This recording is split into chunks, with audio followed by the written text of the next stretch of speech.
이번엔 글로벌 특파원 리포트 시간입니다. 일본 현지의 생생한 분위기 정영유 도쿄 특파원과 알아보겠습니다. 자, 전일 니케이 지수 소폭 상승 마감했는데요. 전반적인 특징들부터 짚어주시죠.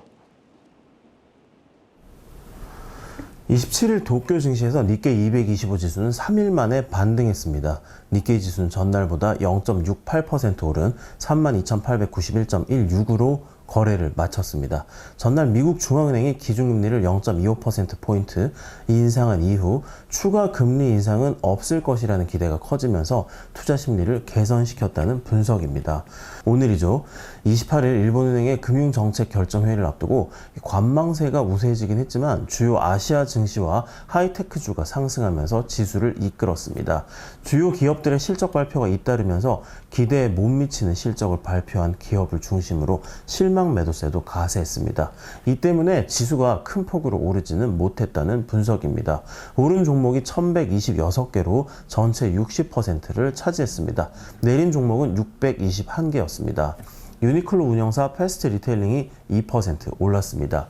일본 최대 반도체 장비업체 도쿄 일렉트론과 손정희 회장의 소프트뱅크 그룹도 각각 2.7%, 1.1%씩 상승했습니다.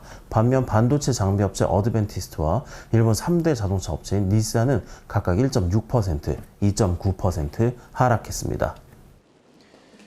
네, 여기에 또 최근 일본 정부를 보면요. 무엇보다 반도체 산업 분흥을 위해서 이 총력을 기울이는 모습인데요. 이런 노력이 무색하게 일본 반도체 전략은 실패할 수밖에 없다.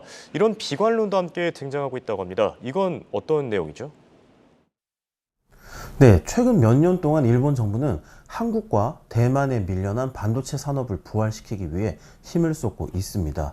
일본 반도체 부활의 열쇠를 쥔 기업이 2022년 8월 일본 정부와 대기업들이 공동으로 설립한 라피더스라는 회사입니다. 라피더스는 2027년부터 2나노미터급 최첨단 반도체를 양산하겠다고 공언했습니다.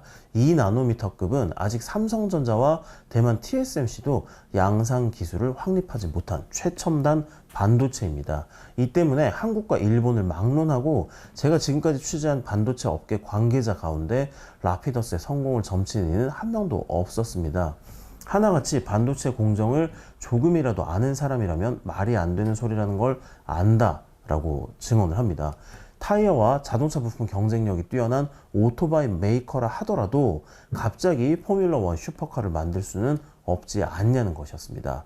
일본 정부가 주도한 산업 재편 전략이 성공한 전례가 없다는 점 또한 비관론을 뒷받침합니다. 1999년 히타치 제작소와 NEC의 메모리 반도체 사업을 통합한 엘피다 메모리는 2012년 파산해 미국 반도체 기업인 마이크론 테크놀로지에 인수됐습니다. 미쓰비시 전기, 히타치, NEC의 반도체 부문을 통합한 르네사스 일렉트로닉스는 만년 적자를 면치 못하다가 공적 자금의 지원을 받기도 했습니다. 라피더스는 일본 정부와 도요타 자동차, 소니그룹, NTT, NEC, 미쓰비시 UFJ 파이낸셜 그룹 등 일본 대표 기업 8곳이 공동으로 설립했습니다. 일본 재계 역사상 다수 기업의 집단 지도 체제가 성공한 사례도 거의 없습니다.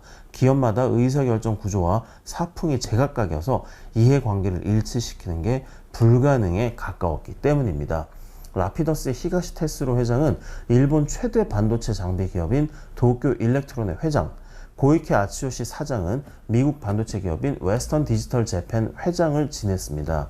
반도체 장비 업계에서 성공 신화를 쓴 회장과 반도체 기업의 전설인 사장이 동시에 라피더스를 이끄는 데 대해 기대만 있는 게 아닙니다. 이 두 경영자가 주도권 쟁탈전을 벌이면 라피더스의 미래도 어두워질 수밖에 없다는 분석입니다. 작은 문제를 해결하는 것도 쉽지 않습니다. 최첨단 반도체를 양산하려면 10년간 5조엔이 필요하지만 일본 정부가 지금까지 확정한 지원금은 3,300억 엔에 불과합니다. 지금까지 도쿄에서 한국경제신문 정혜였습니다. 감사합니다.